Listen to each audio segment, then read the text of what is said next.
Hello everybody, welcome to the preview show delivered by FedEx. I'm your host Alan Cavana. Back with us, Marty Snyder from NBC Sports. We are heading to Richmond, the final race of the regular season, the final chance to get that win and get in the chase for the NASCAR Sprint Cup. I think we're all kind of hoping for a repeat of Sunday night's race. It wouldn't be bad, would it? No, Casey Kane did it. He earned it. He got his spot in the chase. It really feels like this new format, it's kind of working out like how people had hoped. Before we get started, what was Monday of this week?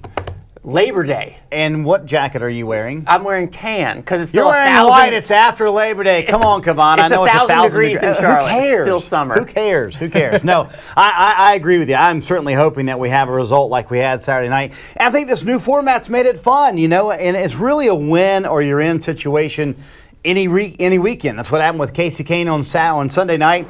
And to me, I go back to when a couple of years ago, Jeremy Mayfield, I think it might have been the first chase, won his way into the chase at Richmond. That's what we have Saturday night. A couple of guys who I think honestly could do it on Saturday night as well. Yeah, let's take a look at the points, the chase grid right now, because really every driver who doesn't have a win has a chance on Saturday night to get that win and get in the chase grid. But as it stands right now, the last two spots, Ryan Newman and Greg Biffle have those spots based on points. Flip the page, the closest competitor on points is Clint Boyer. He's 23 behind, followed by Kyle Larson, Paul Menard, Austin Dillon. Marty, when you look at the points, they really seem irrelevant right now because you're going to have to win, it seems, to get in there. Do you think that happens? And if it does, who can do it? But ask Ryan Newman and Greg Biffle, points still matter. So, yeah, but I mean, absolutely, it still can happen. And I'm going to go back to what I said last week. The two guys I really thought might have the speed to do it at Atlanta, I think will have the speed this weekend to possibly do it. Number one, Kyle Larson. We've talked about how good he is. They have not converted on race day. That's the big issue with that race team.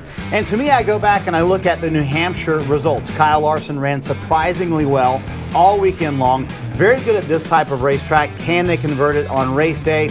And the other guy, and probably number one in my opinion, is Clint Boyer. I think this is his by far best racetrack. He's always so good at Richmond. They have always had the speed here. You go back again, look at the New Hampshire results, and those two racetracks really do translate.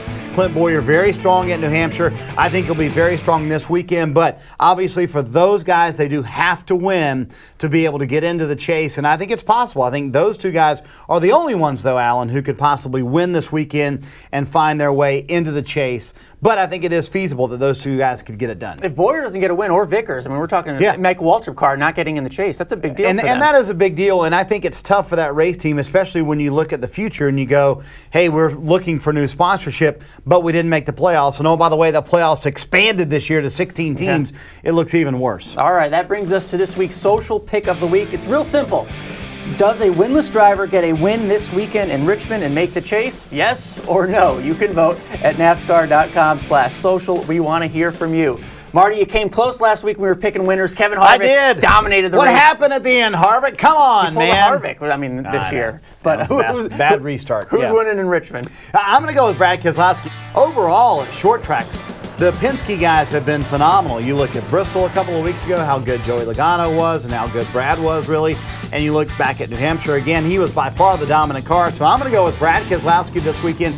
I think they're just so good mechanically at getting the car to turn that, you know, they've got nothing to lose. I would not be surprised if they go into the chase as the number one seed. So I'm going to go with Brad Keselowski. Like nearly every week, one of us picks a Penske driver. The other is going to pick a Hendrick driver. I'm going to appease the nation and say Dale Jr. is going to win this weekend. He has 3 career wins there, one of his best tracks throughout his career. He had a top 10 there in the spring. And what a story it would be if Dale Earnhardt Jr. goes into the chase as the number one seed. Marty, we have all the guys tied with 3 wins right now. Weren't you determined you were going to pick Brad Keselowski until the end of the year and he won again? I took him this week, sorry. Yeah, you took him, so I didn't take Dale Jr., so I think it'll be a good race on Saturday Jeff Gordon's night. going to be strong this weekend too, guys. What about the Gibbs cars? They're always good at Richmond. Yeah, they're good at Richmond, but I still feel like they're a step behind. Obviously, they're very good on pit road, but they're just a step behind mechanically, engine-wise, everything. That shouldn't be as big of a factor this weekend, but Denny Hamlin of the Gibbs cars probably should be the best. All right, Brad Keselowski, I took Dale Jr.